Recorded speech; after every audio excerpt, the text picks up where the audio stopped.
Pandit Raghunath Murmu medical college सामने मागणारे रंधिया खाद्य परसा जाउची।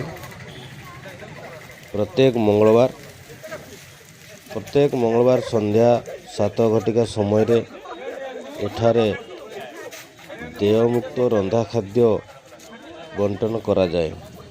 कि समाजसेवी व्यक्ति यहाँ ऑर्गेनाइज करी यही व्यवस्था करिथांती। आपण जदि बारिपदा रघुनाथपुर माने रघुनाथ मुर्मू मेडिकल कॉलेज 4 महला विशिष्ट सामना रास्ता कोडरे आपण देखिपारे। ये भाई जड़े खाद्य धरिकी आसले भाई मैंने आउचंती किसी जन लाइन रे छिड़ा होती।